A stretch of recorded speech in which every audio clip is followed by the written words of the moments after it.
Hello everyone, उम्मीद करता हूँ कि आप लोग अच्छे होंगे। आज का ये वीडियो क्लास 9 फिजिक्स से है। वीडियो को पूरा देखें तथा लाइक और शेयर करना ना भूलें। आप लोगों का कमेंट तो बिल्कुल आता ही नहीं है, सो प्लीज वीडियो कैसा लगा कमेंट जरूर करें। Force and laws of motion.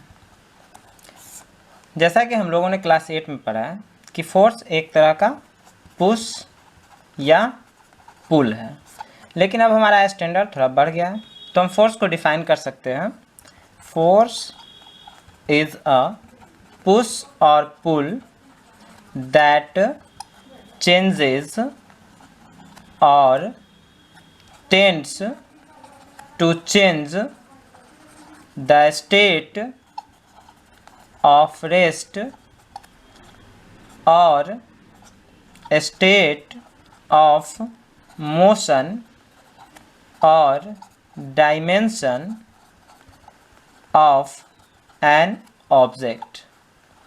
अर्थात फोर्स एक तरह का पुश या पुल है जो किसी भी ऑब्जेक्ट के रेस्ट वाले स्टेट को या मोशन वाले स्टेट को या उसके डायमेंशन को अर्थात शेप या साइज को चेंज करता है या चेंज करने की कोशिश करता है। जैसे एग्जाम्पल हम लेते हैं, जैसे हम किसी ट्रॉली को पुश या पुल करते हैं तो यह मूव करता है। जैसे मान लेते हैं ये एक ट्रॉली है, जब इसको हम पुश या पुल करते हैं तो यह मूव करता है अर्थात अपने रेस्ट वाले स्टेट को चेंज करता है। Moving a trolley bye pushing और पुलिंग। पुश का मतलब धक्का देना और पुल का मतलब खींचना होता है। पुल का मतलब खींचना होता है। एक और एग्जाम्पल लेते हैं, hitting a ball by hockey stick. जब हम बॉल को हॉकी स्टिक से हिट करते हैं तो यह मूव करता है, लेकिन हमेशा मूव नहीं करता है अर्थात कुछ दूर मूव करने के बाद रुक जाता है। एक और एग्जाम्पल लेते हैं, पुशिंग व्हाइट बोर्ड। जब हम इस व्हाइट बोर्ड को पुश करते हैं, जैसे हम इसको पुश कर रहे हैं, तो यह ना तो मूव कर रहा है और ना ही इसका डायमेंशन अर्थात शेप या साइज चेंज हो रहा है। तो जैसा कि हम डिफिनीशन में पहले ही बताए हैं कि फोर्स किसी भी ऑब्जेक्ट के स्टेट को चेंज करता है, चेंजेस या नहीं तो चेंज करने की कोशिश करता है, टेंड्स टू चेंज। तो यहाँ जब हम व्हाइट बोर्ड को पुश कर रहे हैं तो यह इसके शेप या साइज को चेंज नहीं कर पा रहा है, लेकिन कोशिश कर रहा है चेंज करने का। अर्थात हम कह सकते हैं कि रेस्ट किसी भी ऑब्जेक्ट का नेचुरल स्टेट होता है। Rest is the natural state of any object. Rest किसी भी ऑब्जेक्ट का नेचुरल स्टेट होता है। फोर्स को दो पार्ट में क्लासीफाई किया गया है। कांटेक्ट फोर्स जो फिजिकल कांटेक्ट के थ्रू होता है, फिजिकल कांटेक्ट के थ्रू होता है। जैसे हम इसका एग्जांपल ले सकते हैं, frictional force, muscular force, mechanical force या force exerted by wind on us, मतलब विंड का जो फोर्स एक्सर्ट होता है हम लोगों पे, तो ये सारा फोर्स कांटेक्ट के थ्रू होता है, इसलिए इसको कांटेक्ट फोर्स कहा जाता है। और एक दूसरा है non contact force. Non contact force जो बिना किसी फिजिकल कांटेक्ट के होता है, विदाउट एनी फिजिकल कांटेक्ट। इसका एग्जांपल ले सकते हैं, gravitational force, gravitational force, magnetic force, electrical force, ये सारा इसका एग्जाम्पल हो जाएगा नॉन कांटेक्ट फोर्स का, क्योंकि इसमें फिजिकल कांटेक्ट की ज़रूरत नहीं होती है। मोशन वाले चैप्टर में हम लोगों ने यूनिफॉर्म और नॉन यूनिफॉर्म मोशन के बारे में पढ़ा है, वेलोसिटी, एक्सेलरेशन, इस सब के बारे में पढ़ा है, लेकिन अभी तक मोशन के कॉज के बारे में हम लोगों को पता नहीं लगा है। तो इस चैप्टर में हम उसी के बारे में पढ़ेंगे। जैसे व्हाट कॉजेज मोशन, मतलब मोशन का क्या कॉज है, या why does the speed of an object changes with time, मतलब टाइम के साथ कोई भी ऑब्जेक्ट का स्पीड चेंज क्यों होता है, या do all motions require a cause, मतलब क्या किसी मोशन को कॉज की ज़रूरत होती है।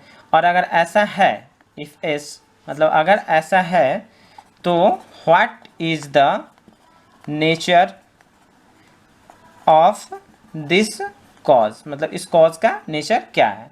तो इस चैप्टर में हम लोग इसी सब के बारे में पढ़ेंगे और साथ में बैलेंस्ड और अनबैलेंस्ड फोर्स के बारे में भी पढ़ेंगे, न्यूटन्स लॉ ऑफ मोशन के बारे में भी पढ़ेंगे, न्यूटन्स लॉ ऑफ मोशन इसके बारे में भी पढ़ेंगे, कंजर्वेशन ऑफ मोमेंटम तथा इससे रिलेटेड न्यूमेरिकल्स भी इस चैप्टर में पढ़ेंगे। फिजिक्स में थ्योरी से ज़्यादा हमें न्यूमेरिकल्स पे ध्यान देना होता है, थ्योरी से ज़्यादा हमें न्यूमेरिकल्स पे ध्यान देना होता है, और इसकी प्रैक्टिस हमें अभी से ही करनी होती है, क्योंकि हायर क्लासेज में फिजिक्स कम्प्लीटली न्यूमेरिकल पे ही डिपेंड है, और अगर इसका प्रैक्टिस हम अभी नहीं कर रहे हैं तो फिर बाद में समझने में थोड़ी परेशानी होगी। व्हाट फोर्सेज कैन डू, मतलब फोर्स क्या क्या कर सकता है, फोर्स से क्या क्या होता है। तो सबसे पहले हम बात करेंगे change the state of rest और स्टेट ऑफ मोशन, मतलब फोर्स किसी भी ऑब्जेक्ट के रेस्ट वाले स्टेट को या मोशन वाले स्टेट को चेंज करता है। तो इसमें क्या हो सकता है, जैसे bring a body to rest from motion, मतलब किसी भी बॉडी को मोशन से रेस्ट में ला सकता है, मोशन से रेस्ट में ला सकता है फोर्स, या नहीं तो bring a body to motion from rest, मतलब रेस्ट से उसको मोशन में ला सकता है। तो यहाँ पे स्टेट ऑफ रेस्ट या स्टेट ऑफ मोशन चेंज कर सकता है। जैसे इसका एग्जांपल लेते हैं, जैसे हम किसी बॉल को जब वो रेस्ट में रहता है और जब हम उसको हीट करते हैं तो वो मोशन में आ जाता है, या मोशन में है और जब हम इसे फिर से हीट करते हैं, मोशन में रहता है तो उसको हीट करते हैं तो उसका स्पीड बढ़ जाता है, या उसको जब हम कैच करते हैं तो वो रेस्ट में आ जाता है। तो मतलब फोर्स किसी भी ऑब्जेक्ट के रेस्ट वाले स्टेट को या मोशन वाले स्टेट को चेंज कर सकता है। दूसरा है इंक्रीजेज और decreases the speed of moving body, मतलब कोई बॉडी अगर मूव कर रहा है, कोई ऑब्जेक्ट अगर मूव कर रहा है तो उसके स्पीड को इंक्रीज भी कर सकता है और डिक्रीज भी कर सकता है। जैसे इसका भी एग्जांपल लेते हैं, जैसे कोई अगर साइकिल से जा रहा है तो साइकिल से जा रहा है, धीरे धीरे वो स्लोली जा रहा है, जब उसको पुश करेंगे तो जो उसका पहले का स्पीड था वो इंक्रीज़ करेगा, और जब हम उसे पुल करेंगे तो उसका स्पीड डिक्रीज़ होगा या वो रेस्ट में आ जाएगा। तो यह डिपेंड करेगा कि हम किस मैग्नीट्यूड से फोर्स लगा रहे हैं, अर्थात अगर फोर्स ज़्यादा होगा तो वह रुक भी सकता है, मतलब यहाँ पे फोर्स उसके स्पीड को इंक्रीज भी कर सकता है, डिक्रीज भी कर सकता है, या उसको रोक भी सकता है, स्टॉप भी कर सकता है, मतलब उसको रेस्ट में भी ला सकता है। तीसरा बात करें changes dimension of an object, मतलब किसी भी ऑब्जेक्ट के डायमेंशन को चेंज कर सकता है। डायमेंशन मतलब शेप या साइज को चेंज कर सकता है। जैसे इसका एग्जांपल ले सकते हैं एक्सपेंडिंग स्प्रिंग, जब हम स्प्रिंग को एक्सपेंड करते हैं तो उसका शेप और साइज चेंज होता है। या एक और एग्जांपल ले सकते हैं pressing rubber ball, rubber ball को जब हम प्रेस करते हैं तो उसका भी शेप और साइज चेंज होता है। या फोर्स और क्या कर सकता है, changes direction of an object, मतलब किसी भी ऑब्जेक्ट के डायरेक्शन को वो चेंज कर सकता है। जैसे हम एग्जांपल लेते हैं hitting a ball in cricket, मतलब क्रिकेट में जब हम बॉल को हीट करते हैं तो जैसे किसी भी एक साइड से बॉल कोई फेंक रहा है, कोई थ्रो कर रहा है बॉल को, और दूसरे साइड से कोई उसको हीट कर रहा है, तो इस समय जब वो बॉल थ्रो हो रहा है तो इसका डायरेक्शन कुछ और था, और जब इधर से बैट से उसको हम हीट करते हैं तो उसका डायरेक्शन कुछ और होता है। तो यहाँ पे फोर्स ये सारा काम कर सकता है।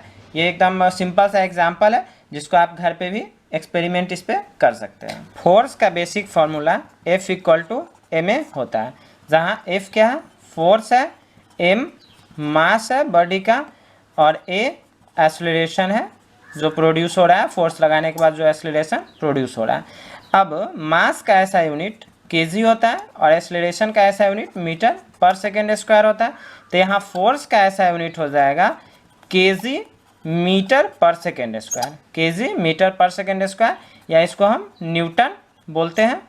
और इसका सीजीएस यूनिट होता है डाइन, डायन नहीं डाइन होता है, डाइन, डायन तो ऐसे गांव देहात में जो होती है।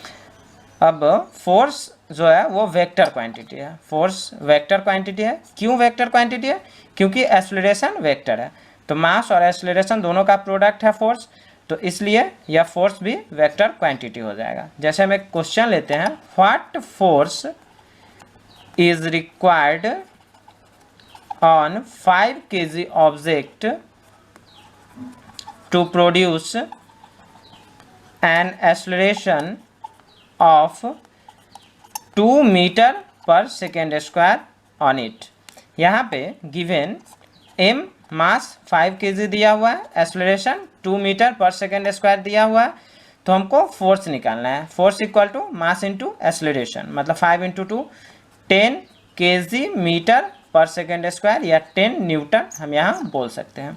एक और क्वेश्चन लेते हैं, what is the acceleration produced by a force of 12 Newton exerted on an object of mass 3 kg। इस क्वेश्चन में दिया हुआ है गिवन फोर्स 12 न्यूटन और मास 3 kg दिया हुआ है। फोर्स का फॉर्मूला F इक्वल टू ए में हमको एक्सेलरेशन निकालना है, तो A इक्वल टू हो जाएगा F बाई m, 12/3 मतलब 4 मीटर पर सेकेंड स्क्वायर, यहाँ पे एक्सेलरेशन हो जाएगा। Balanced and unbalanced force. पहले हम बैलेंस्ड फोर्स की बात करते हैं। बैलेंस्ड फोर्स की, इसमें क्या होता है कि मैग्नीट्यूड सेम होता है, same magnitude but opposite in direction, मतलब अपोजिट डायरेक्शन में फोर्स लगता है लेकिन मैग्नीट्यूड सेम होता है। जैसे मान लेते हैं कि ये कोई बॉक्स है और इस पे लेफ्ट साइड से भी 10 न्यूटन का फोर्स लग रहा है और राइट साइड से भी 10 न्यूटन का फोर्स लग रहा है, मतलब ये सेम मैग्नीट्यूड का फोर्स है। तो यहाँ पे ये बॉक्स ना तो राइट साइड में जाएगा और ना ही लेफ्ट साइड में आएगा, क्योंकि सेम फोर्स है, मतलब यह मूव नहीं करेगा। और इसी सेम फोर्स को यहाँ बैलेंस फोर्स कहेंगे। जब सेम मैग्नीट्यूड होगा, डायरेक्शन भले ही अपोजिट हो लेकिन मैग्नीट्यूड सेम होगा, तो उसको बैलेंस्ड फोर्स बोलेंगे। और अगर अनबैलेंस्ड फोर्स की बात करें, अनबैलेंस्ड फोर्स की बात करें तो इसमें क्या होता है, डिफरेंट मैग्नीट्यूड, मतलब अलग अलग मैग्नीट्यूड होता है। जैसे ये बॉक्स है और इस पर एक लेफ्ट साइड से 20 न्यूटन का फोर्स लग रहा है और राइट साइड से 10 न्यूटन का फोर्स लग रहा है, तो यहाँ दोनों तरफ अलग अलग फोर्स है इसलिए यह मूव करेगा। दोनों तरफ अलग अलग फोर्स है इसलिए यह मूव करेगा और यह ग्रेटर फोर्स की तरफ मूव करेगा, मतलब इधर से 20 न्यूटन का फोर्स लग रहा है तो यह इस साइड मूव करेगा ग्रेटर फोर्स की तरफ, मतलब राइट साइड की तरफ मूव करेगा। जैसा कि हम यहाँ देख रहे हैं कि ऑब्जेक्ट तभी मूव करता है जब उस पर अनबैलेंस फोर्स अप्लाई होता है, क्योंकि यहाँ पे अनबैलेंस फोर्स है, डिफरेंट मैग्नीट्यूड हुआ मतलब अनबैलेंस फोर्स है, तो ऑब्जेक्ट तभी मूव किया जब उस पर अनबैलेंस्ड फोर्स अप्लाई हुआ। मतलब हम कह सकते हैं कि an unbalanced force is required to move an object, मतलब किसी भी ऑब्जेक्ट को मूव करने के लिए एक अनबैलेंस्ड फोर्स की हमको ज़रूरत होती है। इसको और हम डिटेल से समझते हैं। जैसे एक 50 kg का बॉक्स है, 50 kg का एक बॉक्स है। जब इसको छोटा सा बच्चा इसको जब पुश कर रहा है, एक छोटा सा एकदम छोटा सा बच्चा वो जब इसको पुश करेगा तो यह मूव नहीं कर पाएगा, लेकिन जब इसे कोई यंग मैन पुश करेगा तो यह मूव कर जाएगा। अर्थात इस बॉक्स का जो यहाँ पे फ्रिक्शनल फोर्स था वो बच्चा के पुशिंग फोर्स से ज़्यादा था। छोटा सा बच्चा जब इसको पुश कर रहा था तो यहाँ पे फ्रिक्शनल फोर्स बच्चा के पुशिंग फोर्स से ज़्यादा था, इसलिए यह मूव नहीं किया। लेकिन जब यह यंग मैन पुश कर रहा है तो फ्रिक्शनल फोर्स यहाँ पे पुशिंग फोर्स से कम हो जा रहा है, मतलब यहाँ यंग मैन के सिचुएशन में पुशिंग फोर्स ज़्यादा है और फ्रिक्शनल फोर्स कम है, इसलिए ये बॉक्स मूव कर जाएगा। लेकिन अगर इसी बॉक्स में ये व्हील लगा होता, इसी बॉक्स में जब व्हील लगा होता तो यह छोटे से बच्चे से भी मूव कर जाता। ऐसा इसलिए होता क्योंकि रोलिंग फ्रिक्शन स्टैटिक फ्रिक्शन से कम होता है। रोलिंग फ्रिक्शन जो है वो स्टैटिक फ्रिक्शन से कम होता है। फ्रिक्शन के बारे में भी हम लोग क्लास 8 में पढ़े हैं, फिर भी यहाँ इसे एक बार रिवाइज कर लेते हैं। जैसे जब कोई भी दो सरफेस कांटेक्ट में आता है तो फ्रिक्शनल फोर्स प्रोड्यूस होता है। जब कोई दो सरफेस कांटेक्ट में आता है तो फ्रिक्शनल फोर्स प्रोड्यूस होता है। मतलब frictional force arises between two surfaces in contact. मतलब जब दो सरफेस कांटेक्ट में आता है तो फ्रिक्शनल फोर्स प्रोड्यूस होता है। तो यहाँ बॉक्स का बॉटम और ये सरफेस, दो सरफेस कांटेक्ट में है जिसकी वजह से यहाँ पे फ्रिक्शनल फोर्स प्रोड्यूस हुआ। अब ये सरफेस जितना ज़्यादा स्मूथ होगा फ्रिक्शन उतना ही कम होगा। मतलब smooth surfaces produce less friction. मतलब जितना ज़्यादा सरफेस स्मूथ होगा उतना ही कम फ्रिक्शन प्रोड्यूस होगा। जब बॉक्स फ्लोर के डायरेक्ट कांटेक्ट में होता है तब उसमें ज़्यादा फ्रिक्शन होता है, लेकिन जब इसमें व्हील लगा देते हैं तो कम फ्रिक्शन होता है। अर्थात रोलिंग फ्रिक्शन जो है, rolling friction is less than static friction. Rolling friction static friction से कम होता है। एक और एग्जांपल इसका लेते हैं, राइडिंग अ बाईसाइकिल। फ्रिक्शन का एक और एग्जांपल लेते हैं। जब कोई भी आदमी साइकिल को राइड करता है, जब हम साइकिल में पैडलिंग करते हैं तो वो साइकिल मूव करता है, और जब पैडलिंग करना हम स्टॉप कर देते हैं तो वह थोड़ी दूर जाने के बाद धीरे धीरे रुक जाता है, क्योंकि साइकिल का जो व्हील होता है, साइकिल का व्हील और रोड के बीच फ्रिक्शन होता है, और इसी फ्रिक्शन को ओवरकम करने के लिए हमें पैडल इस पर करना होता है। अर्थात फ्रिक्शन फोर्स क्या होता है, acting opposite to the direction of motion. Friction force is acting opposite to the direction of motion. मतलब मोशन के अपोजिट डायरेक्शन में फ्रिक्शनल फोर्स लगता है। मोमेंटम, इसको डिफाइन कर सकते हैं, product of mass and velocity. मतलब मास और वेलोसिटी का जो प्रोडक्ट होता है वही मोमेंटम कहलाता है। मतलब मोमेंटम इक्वल टू हो गया मास इंटू वेलोसिटी। मास को m से डिनोट करते हैं और वेलोसिटी को v से। मतलब p इक्वल टू, और मोमेंटम को p से डिनोट करते हैं तो p इक्वल टू हो जाएगा m इंटू v। और इसका SI यूनिट इसका होता है kg मीटर पर सेकेंड। kg मास का यूनिट हुआ, मास और वेलोसिटी का यूनिट मीटर पर सेकेंड, इसलिए इसका SI यूनिट, मतलब मोमेंटम का SI यूनिट kg मीटर पर सेकेंड हो जाएगा। और यह वेक्टर क्वांटिटी है, यह वेक्टर क्वांटिटी है। क्यों वेक्टर क्वांटिटी है? क्योंकि वेलोसिटी वेक्टर क्वांटिटी है, इसलिए मोमेंटम भी वेक्टर क्वांटिटी हो गया। अब जैसे हम एक एग्जांपल लेते हैं, a body of 10 kg is at rest, what is it's momentum. मतलब कोई 10 kg का बॉडी है जो कि रेस्ट में है, तो उसका मोमेंटम क्या होगा? तो momentum p equal to mass into velocity. तो मास तो इसका 10 kg है, लेकिन वेलोसिटी इसका रेस्ट में है, मतलब 0 है, इसलिए मोमेंटम यहाँ पे 0 हो जाएगा। अगर एक और एग्जांपल लेते हैं, जैसे हम बात करते हैं रोड रोलर जो बहुत ही हैवी वेट का होता है, और बुलेट, छोटा सा एक बुलेट जो फायर किया जाता है गन से, तो bullet fired from a gun. अब दोनों के हम मोमेंटम की बात करते हैं, दोनों के मोमेंटम को हम कंपैरिजन करते हैं, तो यहाँ पे हम देख रहे हैं कि रोड रोलर का जो मोमेंटम होगा वो बुलेट के मोमेंटम से कम होगा। क्यों होगा? क्योंकि रोड रोलर का वेलोसिटी बुलेट के वेलोसिटी से बहुत ही कम होता है। भले ही मास जो है वो रोड रोलर का ज़्यादा है, लेकिन वेलोसिटी रोड रोलर का कम है। और momentum equal to mass into velocity, momentum equal to mass into velocity. तो मास मान लेते हैं कि इसका 1000 kg है, और मोमेंटम इसका मतलब वेलोसिटी इसका 1 मीटर पर सेकेंड है, तो मोमेंटम इसका 1000 kg मीटर पर सेकेंड हो जाएगा। लेकिन यहीं पे जब हम बुलेट की बात करें तो बुलेट का मास मान लीजिए मात्र 100 ग्राम है, और इसका वेलोसिटी 2000 मीटर पर सेकेंड से ये जा रहा है, तो इसका जो हम मोमेंटम निकालेंगे तो 20,000 केजी मीटर पर सेकेंड हो जाएगा। मतलब यहाँ पे बुलेट का मोमेंटम रोड रोलर के मोमेंटम से बहुत ही ज़्यादा है।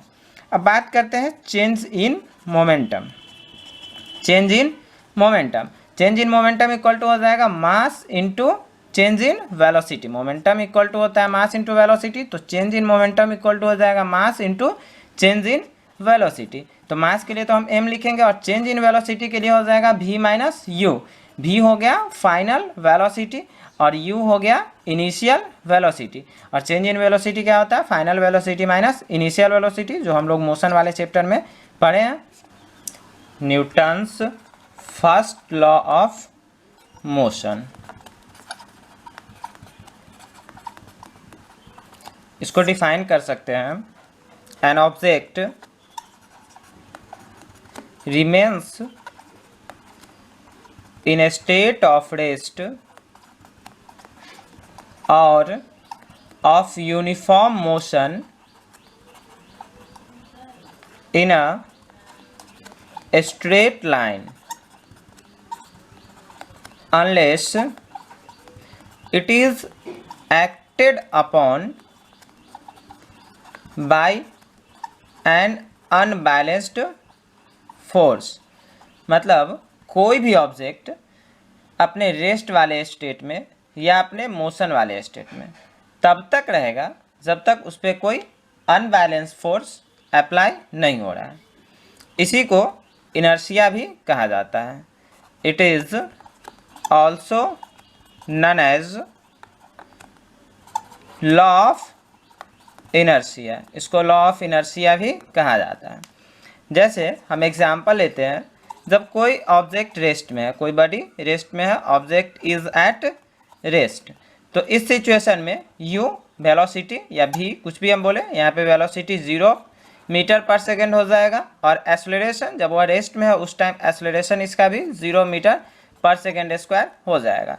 तो जब ये सिचुएशन है, मतलब वेलोसिटी भी 0 है और एक्सेलरेशन भी 0 है, तो वह रेस्ट में रहेगा, मतलब स्टेज एट रेस्ट। और दूसरा सिचुएशन लेते हैं ऑब्जेक्ट इन मोशन। जब ऑब्जेक्ट मोशन में है तो u या v 0 नहीं होगा, u नॉट इक्वल टू 0।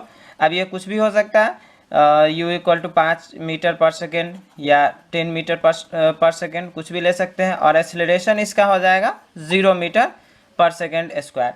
अगर कुछ भी वेलोसिटी है 5 मीटर पर सेकेंड या 10 मीटर पर सेकेंड, लेकिन एक्सेलरेशन इसका 0 मीटर पर सेकेंड स्क्वायर है, तो वह मोशन में रहेगा, मतलब स्टेज इन मोशन, वह मोशन में रहेगा। लेकिन कब तक?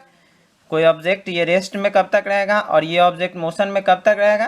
तो unless it is acted upon bye N unbalanced force, मतलब जब तक इस पर कोई अनबैलेंस फोर्स अप्लाई नहीं होगा तब तक यह रेस्ट में रहेगा और यह मोशन में रहेगा। अब बात करते हैं इनर्शिया की।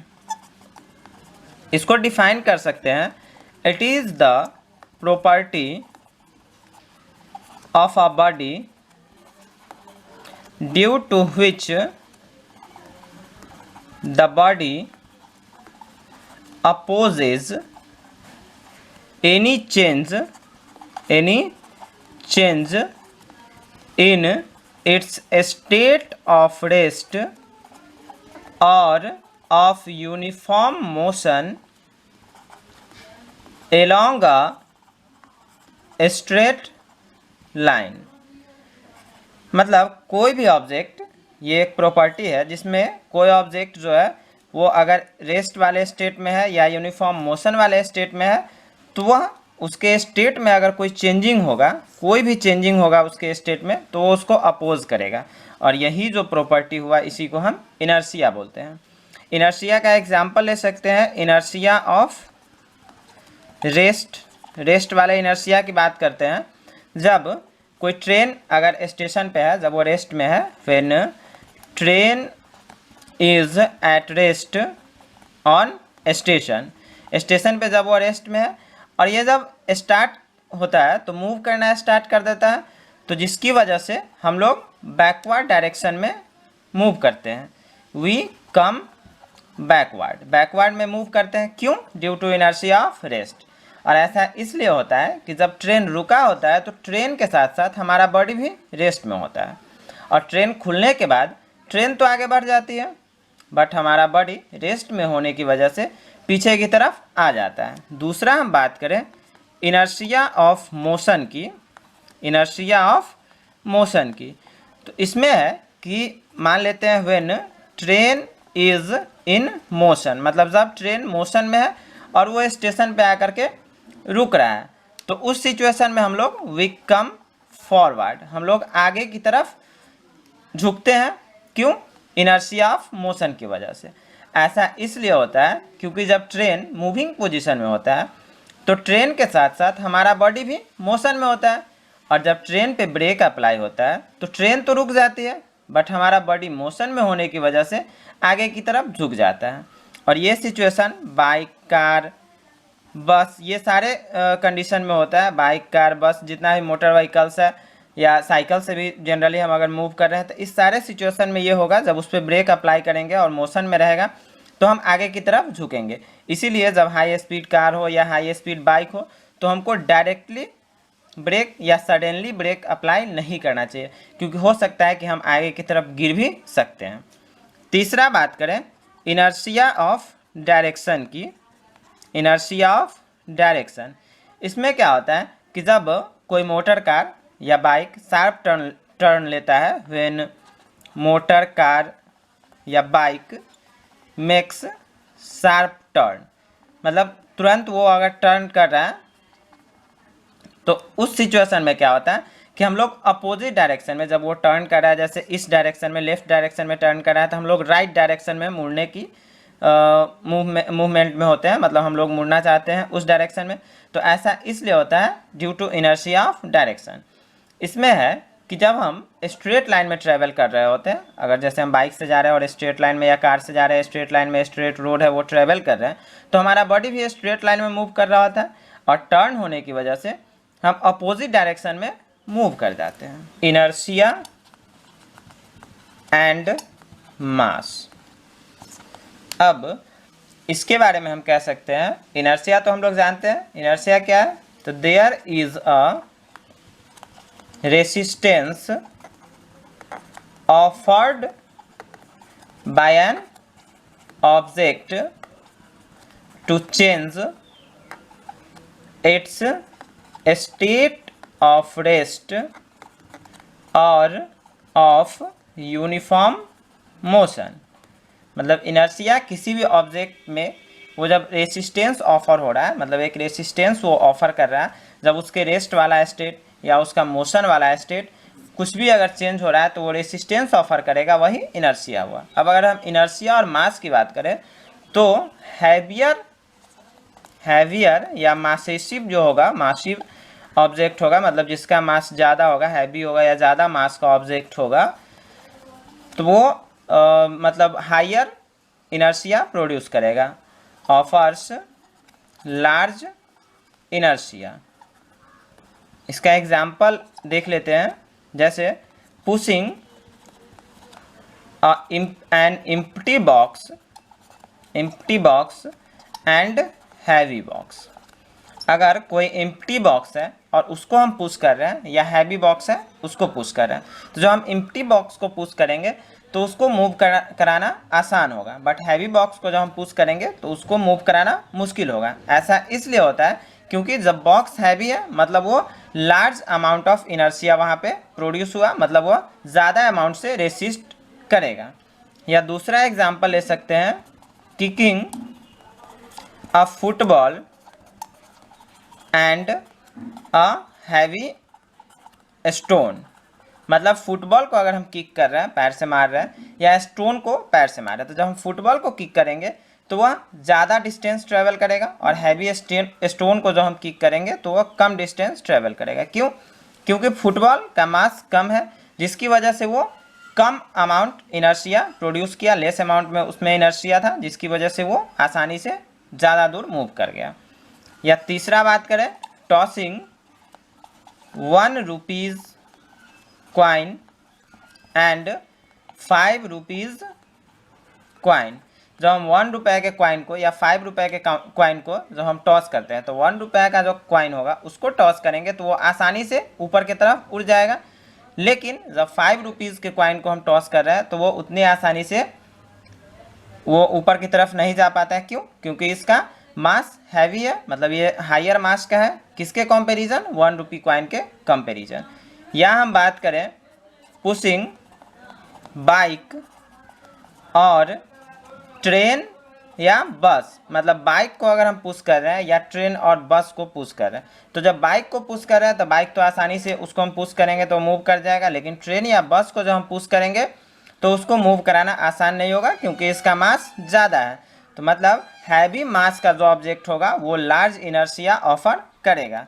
मतलब हम कह सकते हैं that is inertia of an object depends on its mass. मतलब किसी भी ऑब्जेक्ट का जो इनर्शिया होगा वो उसके मास पे डिपेंड करेगा। अब अगर हम मास और इनर्शिया को रिलेट करें, मास और इनर्शिया को रिलेट करें तो इनर्शिया के बारे में बोल सकते हैं कि inertia is the natural tendency of an object to resist a change in its state of rest or state of motion, but mass is the measure of its inertia। मतलब मास जो है वो इनर्शिया का मेजर है। Newton's second law of motion, second law of motion, इसको define कर सकते हैं the rate of change of momentum of a body is directly proportional to the unbalanced force and takes place in the direction of force। मतलब किसी भी body के change in momentum का जो रेट होगा वो फोर्स के डायरेक्टली प्रोपोर्शनल होगा। मतलब जितना फोर्स अप्लाई करेंगे उसके डायरेक्टली प्रोपोर्शनल होगा। कहने का सेंस हुआ कि अगर हम ज़्यादा अमाउंट में फोर्स अप्लाई करेंगे तो मोमेंटम उतना ज़्यादा होगा। The impact produced by the object depends on their mass and velocity. मतलब वो इम्पैक्ट जो प्रोड्यूस होता है या मोमेंटम जो प्रोड्यूस हो रहा है किसी भी ऑब्जेक्ट में, किसी भी बॉडी में, वो किस पे डिपेंड कर रहा है? तो उसके मास और वेलोसिटी पे। मतलब मास अगर ज़्यादा होगा और वेलोसिटी कम है फिर भी मोमेंटम ज़्यादा होगा, और मास अगर कम है और वेलोसिटी ज़्यादा है फिर भी मोमेंटम ज़्यादा होगा। कॉम्बिनेशन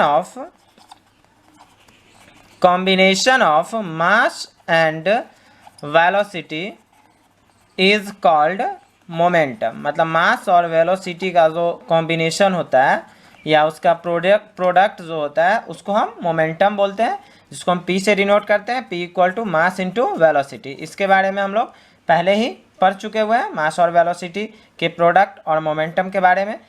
जब हम सेकेंड लॉ को मैथमेटिकल अगर प्रूफ करेंगे तो मान लेते हैं कि कोई एक ऑब्जेक्ट, लेट एन ऑब्जेक्ट जिसका मास इसका m है और वो मूव कर रहा है स्ट्रेट लाइन पे, और उसका इनिशियल वेलोसिटी उसका u है, और एक्सेलरेट कर रहा है यूनिफॉर्मली एक्सेलरेट करके एक वेलोसिटी अटेन कर रहा है जो वेलोसिटी v है, और उसको टाइम कितना लग रहा है? इन टाइम t, मतलब t टाइम में। और उस पर फोर्स कितना अप्लाई हो रहा है? By application of force F, मतलब F फोर्स जब उस पर अप्लाई हो रहा है तब ये ऐसा हो रहा है। तो इस सिचुएशन में initial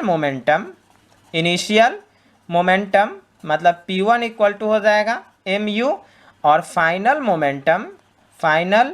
momentum P2 equal to हो जाएगा mv। तो चेंज इन मोमेंटम की जब हम बात करें, change in momentum equal to हो जाएगा final momentum minus initial momentum. मतलब फाइनल मोमेंटम P2, तो P2 माइनस P1, मतलब इसको हम लिख सकते हैं mv माइनस mu, या इसको हम m कॉमन लेकर के लिख सकते हैं v माइनस u। और rate of change of momentum जो होगा, the rate of change in momentum ये डायरेक्टली प्रोपोर्शनल किसके है? अप्लाइड फोर्स के डायरेक्टली प्रोपोर्शनल है, अप्लाइड फोर्स के डायरेक्टली प्रोपोर्शनल है। मतलब इसको हम लिख सकते हैं F directly proportional to m into v minus U by T, क्योंकि rate of change of momentum हो जाएगा m into v minus U by T, क्योंकि टाइम से उसको हम डिवाइड करेंगे। तो फिर इसको हम लिख सकते हैं F डायरेक्टली प्रोपोर्शनल, और v minus U by T के बदले हो जाएगा a, तो m इंटू a। फिर इसको लिख सकते हैं F equal to k into m into a। यहाँ पे k जो है वो प्रोपोर्शनल कांस्टेंट है, मतलब दैट इज 1 यूनिट अगर फोर्स की बात करें, 1 यूनिट फोर्स जो हुआ वो किसके बराबर हुआ? k into 1 kg into 1 metre पर सेकेंड स्क्वायर। मास हो गया 1 kg और 1 मीटर पर सेकेंड स्क्वायर एक्सेलरेशन हो गया। इम्पल्स की बात करते हैं, जैसा हम अभी प्रूफ किए हैं कि F equal to k into M A, मतलब इसको हम लिख सकते हैं F equal to M A, या इसको हम लिख सकते हैं F equal to m into v minus U by T, क्योंकि a के बदले हो जाएगा v minus U by T. तो F into T equal to हो जाएगा m into v minus U, यही इम्पल्स हुआ। इसको डिफाइन कर सकते हैं, the product of force and time for which it is produced is called impulse। और इसका SI यूनिट हो जाएगा न्यूटन इंटू सेकेंड, क्योंकि फोर्स इंटू टाइम है, तो फोर्स का तो SI यूनिट न्यूटन होता है और टाइम का SI यूनिट सेकेंड, इसके लिए न्यूटन इंटू सेकेंड हो जाएगा इसका SI यूनिट। जब हम बात करते हैं व्हेन फोर्स अगर जीरो है, जब फोर्स किसी भी ऑब्जेक्ट पे जीरो अप्लाई हो रहा है, तब इस सिचुएशन में F into T equal to होता है m into V minus U. तो F अगर जीरो है तो zero into T equal to हो जाएगा M V minus M U. तो जीरो इंटू टी मतलब जीरो हो गया, तो इसको हम लिख सकते हैं M V equal to M U.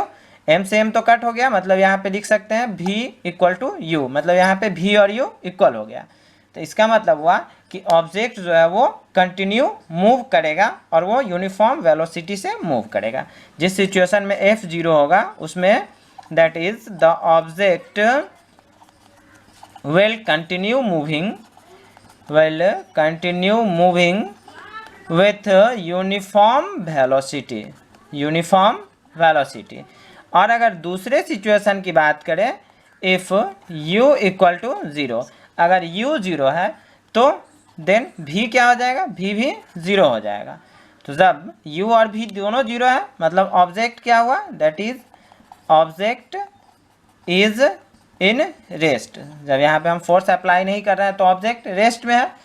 तो और ये तो हम फर्स्ट लॉ ऑफ मोशन में भी बताए हैं कि ऑब्जेक्ट तब तक रेस्ट में रहेगा या तब तक यूनिफॉर्म मोशन में रहेगा जब तक उस पर कोई एक्सटर्नल फोर्स अप्लाई नहीं हो। और यहाँ फोर्स तो ऑलरेडी जीरो ही है, अर्थात इस पर कोई एक्सटर्नल फोर्स अप्लाई नहीं हो रहा है, जिसकी वजह से यह अपने रेस्ट वाले स्टेट या यूनिफॉर्म मोशन वाले स्टेट को चेंज नहीं कर रहा है। सेकेंड लॉ ऑफ मोशन से रिलेटेड कुछ एग्जाम्पल समझते हैं। जैसे हम एग्जाम्पल इसका ले रहे हैं, catching a fast moving cricket ball. मतलब क्रिकेट बॉल जब फास्टली वो मूव करके आ रहा है तब उसको हम कैच कर रहे हैं, तो उस समय सेकेंड लॉ ऑफ मोशन का किस तरह से यूज़ होगा वो हमको समझना है। जब हम क्रिकेट बॉल को कैच करते हैं तो हाथ पीछे की तरफ खींचते हैं। जब हम कैच करते हैं, जैसे ये बॉल यहाँ पे है, बॉल ये आ रहा है, तो इसको हम कैच करने के लिए हाथ को पीछे की तरफ खींचते हैं। तो पीछे की तरफ खींचते हैं क्यों? क्योंकि टाइम ड्यूरेशन बढ़ाने के लिए।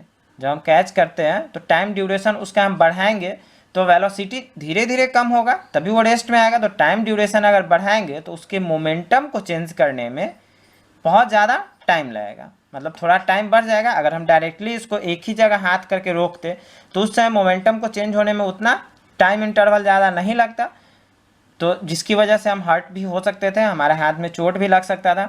और वैसे भी हम जानते हैं कि रेट ऑफ चेंज ऑफ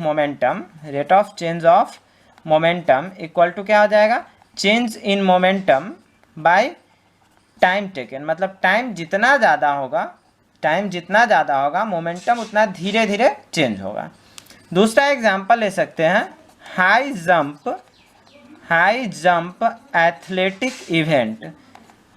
मतलब जब किसी भी मतलब हाइट से कोई जंप कर रहा है, तो उस सिचुएशन में क्या होगा, fall either on cuisine bed और ऑन सैंड। क्यूसाइन बेड का मतलब हुआ कि गद्देदार बेड पे वो फॉल करता है जब किसी हाइट से वो नीचे की तरफ आता है, तो उस समय, या नहीं तो सैंड पे वो कूदता है, जंप करता है सैंड पे। तो ऐसा क्यों करता है, to increase time duration for change in momentum.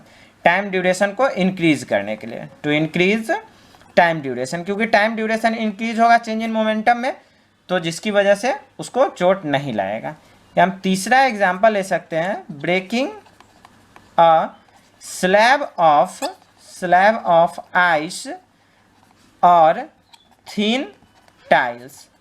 मतलब पतला सा टाइल्स या नहीं तो आइस का जो स्लैब होता है उसको तोड़ता है, जो कराटा प्लेयर होता है वो जब उसको तोड़ता है तो उस सिचुएशन में सेकेंड लॉ ऑफ मोशन का क्या यूज़ है। जब वो उसको तोड़ता है तो एकदम फास्टली हाथ को बहुत हाई वेलोसिटी से लाता है, और हाई वेलोसिटी से लाता है जिसकी वजह से चेंज इन मोमेंटम होने में बहुत कम टाइम लगता है, क्योंकि टाइम ड्यूरेशन वहाँ पे बहुत कम होता है जिसकी वजह से वो टूट जाता है। तो इस तरह से हम सेकेंड लॉ ऑफ मोशन से रिलेटेड कुछ एग्जांपल देखें। इसको आप घर पे ही प्रैक्टिस कर सकते हैं, या आप डे टू डे लाइफ में भी देखते हैं कि क्रिकेट बॉल को कैच करने के टाइम हम हाथ को पीछे करते हैं, तो हाथ पीछे करके भी एक बार कैच करके आप देख सकते हैं, और बिना हाथ पीछे किए भी कैच करके देख सकते हैं। जिस सिचुएशन में आप हाथ पीछे नहीं कीजिएगा उस टाइम हाथ में चोट लगेगा, लेकिन जिस सिचुएशन में हाथ पीछे कीजिएगा उस समय हाथ में चोट नहीं लगेगा। या हम जंप करने की बात करें, थोड़ा ही हाइट से बात करें, जैसे हम बेड से नीचे जंप करेंगे, तो बेड से नीचे अगर हम डायरेक्ट फ्लोर पे जंप कर रहे हैं, जो फ्लोर एकदम मतलब टाइट है फ्लोर, उस पर अगर जंप कर रहे हैं तो हमको चोट लगेगी। लेकिन अगर हम उसी फ्लोर पे कोई गद्देदार चीज़ रख देते हैं और वहाँ पे हम जंप करेंगे तो वहाँ पे चोट नहीं लगेगा। या हम एक छोटा सा टाइल्स तो मिलेगा नहीं, अगर मिल जाता है एकदम पतला सा टाइल्स, उसको धीरे से अगर हाथ से मारेंगे तो वो नहीं टूटेगा, लेकिन जब फास्ट स्पीड हाथ से मारेंगे तो वो टूट जाएगा। तो ये सारा situation second law of motion पे डिपेंड करता है। क्यों? क्योंकि चेंज इन मोमेंटम में टाइम जितना ज़्यादा लगेगा मोमेंटम उतना कम वहाँ पे प्रोड्यूस हो रहा है, और टाइम जितना कम लगेगा मोमेंटम उतना फास्टली चेंज हो रहा है, तो इस वजह से यहाँ पे ये टूट जाएगा। A constant force acts on an object of 5 kg for a duration of 2 seconds. It increases the velocity of object from 3 meter per second to 7 meter per second. Find the magnitude of the applied force, and if the force was applied for a duration of 5 seconds, what would be the final velocity of the object।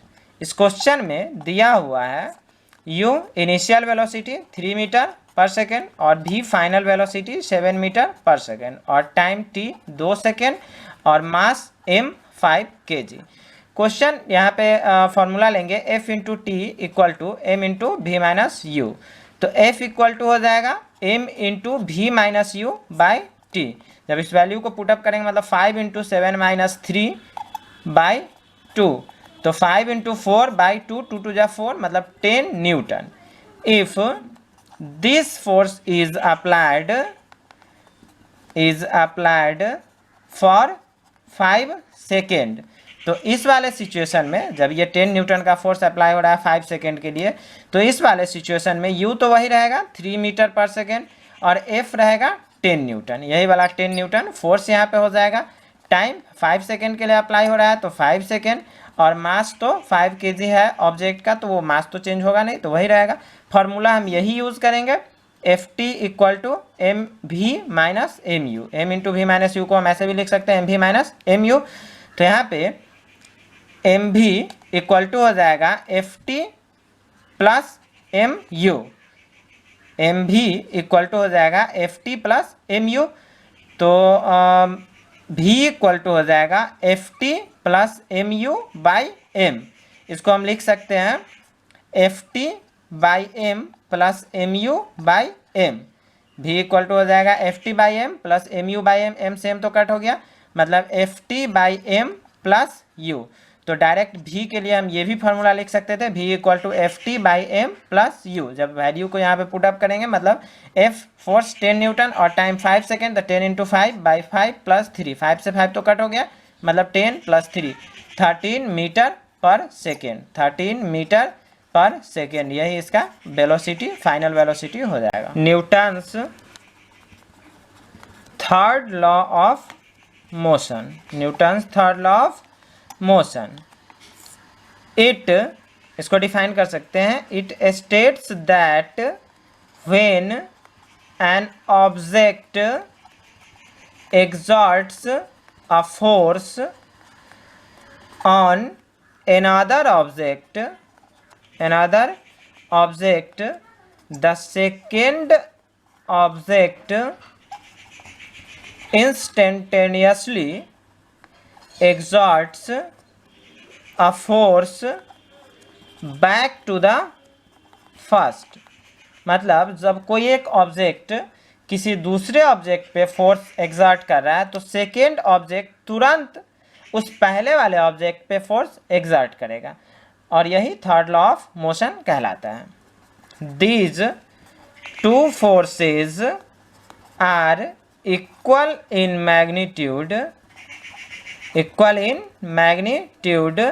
But opposite in direction. मतलब ये जो दोनों force होगा, इसका magnitude तो equal होगा, क्योंकि जितना अगर 10 न्यूटन का फोर्स ये फर्स्ट ऑब्जेक्ट सेकेंड पे अप्लाई कर रहा है, तो सेकेंड ऑब्जेक्ट भी फर्स्ट वाले पे 10 न्यूटन का ही फोर्स अप्लाई करेगा, तो मैग्नीट्यूड उसका इक्वल होगा, बस डायरेक्शन उसका अपोजिट होगा। जैसे हम एग्जांपल लेते हैं, we are standing at rest, मतलब जब हम लोग रेस्ट में खड़े हैं कहीं पे, and intend to start walking on road, मतलब जब हम वॉक करना स्टार्ट करते हैं। तो इस सिचुएशन में जब हम रोड पे खड़े रहते हैं और वॉक करना स्टार्ट करते हैं, तो इस वाले सिचुएशन पे हम रोड पर बैकवर्ड फोर्स एग्जर्ट करते हैं, अपने फुट से रोड पे बैकवर्ड फोर्स एग्जर्ट करते हैं, और थर्ड लॉ के अकॉर्डिंग रोड भी इक्वल फोर्स फॉरवर्ड डायरेक्शन में एग्जर्ट करेगा, जिसकी वजह से हम आगे मूव कर पाते हैं। और यह प्रोसेस तब तक चलता रहता है जब तक हम रेस्ट में नहीं आ जाते हैं। एक और एग्जांपल लेते हैं, a forward force on the bullet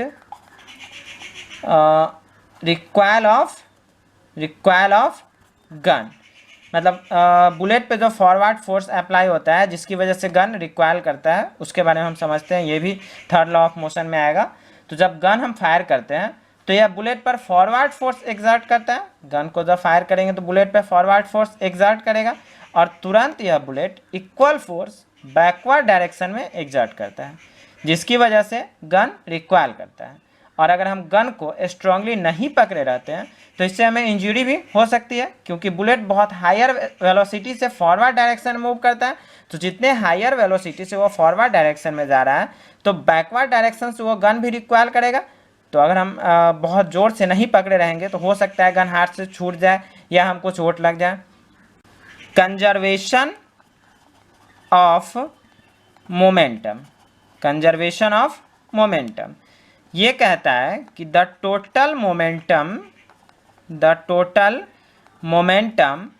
of the two objects remains unchanged, मतलब दो ऑब्जेक्ट का जो टोटल मोमेंटम रहेगा वो अनचेंज रहेगा, या इसको हम लिख सकते हैं कांस्टेंट रहेगा, या इसको लिख सकते हैं और कंजर्व्ड आफ्टर कोलिजन, मतलब कोलिजन मतलब हुआ टकराना।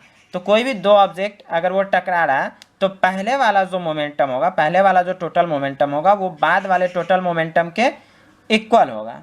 जैसे दो बॉल हम मान लेते हैं कि ए और बी दो बॉल है, ये ए बॉल है और ये बी, दो अलग अलग बॉल है, इसका और m1 और m2 इसका मास है। फर्स्ट वाले बॉल का मास m1 है और सेकेंड वाले बॉल का मास m2 है, और इसका वेलोसिटी u1 और u2 है। इनिशियल वेलोसिटी इसका u1 और u2 है, और कोलिजन के बाद जब ये कोलाइड कर रहा है, ए और बी जब वो कोलाइड कर रहा है तो इसका फाइनल वेलोसिटी v1 और v2 हो जाता है। मास तो वही रहेगा m1 और m2। तो इस वाले सिचुएशन में third law of conservation of momentum के हिसाब से, कंजर्वेशन ऑफ मोमेंटम क्या कहता है कि total momentum before collision is equal to total momentum after collision. मतलब टोटल मोमेंटम बिफोर कॉलिजन हो जाएगा m1 u1 plus m2 u2, और ये किसके इक्वल हो जाएगा, m1 u1 plus m2 u2, before collision का ये टोटल मोमेंटम है, ये इक्वल हो जाएगा m1 v1 plus m2 v2 के बराबर हो जाएगा। यहाँ पे m1 mass of first body, m2 mass of second body, u1 initial velocity of first body और u2 initial velocity of second body, और v1 final velocity of first body और v2 final velocity of second body. तो इसी formula का use करके हम required velocity से related जो भी न्यूमेरिकल्स है उसमें हम ये फार्मूला यूज़ करेंगे, और इसी फार्मूला से वो क्वेश्चन हमारा बनेगा। A bullet of mass 20 gram is horizontally fired with a velocity of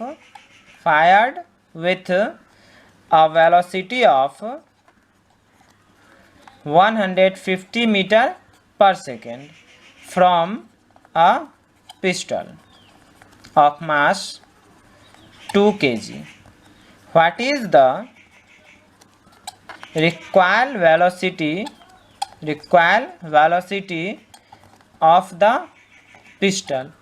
मतलब जब 20 ग्राम मास का कोई बुलेट 150 मीटर पर सेकेंड के वेलोसिटी से फायर हो रहा है तो, और पिस्टल है 2 kg का, तो हमको रिक्वायर्ड वेलोसिटी पिस्टल का निकालना है। इस क्वेश्चन में दिया हुआ है मास ऑफ बुलेट m1 हम मान लेते हैं, मास ऑफ बुलेट 20 ग्राम, इसको जब kg में चेंज करेंगे 0.02 kg हो जाएगा, और मास ऑफ पिस्टल m2 हो जाएगा 2 kg। Initial velocity of bullet का बात करें, इनिशियल वेलोसिटी मतलब u1 हो जाएगा 0, और इनिशियल वेलोसिटी पिस्टल का u2 हो जाएगा 0, और फाइनल वेलोसिटी बुलेट का v1 है 150 मीटर पर सेकेंड, और फाइनल वेलोसिटी हमको उस पिस्टल का या रिक्वायर्ड वेलोसिटी उस पिस्टल का हमको निकालना है। फॉर्मूला यूज़ करेंगे m1 u1 plus m2 u2 equal to m1 v1 plus m2 v2।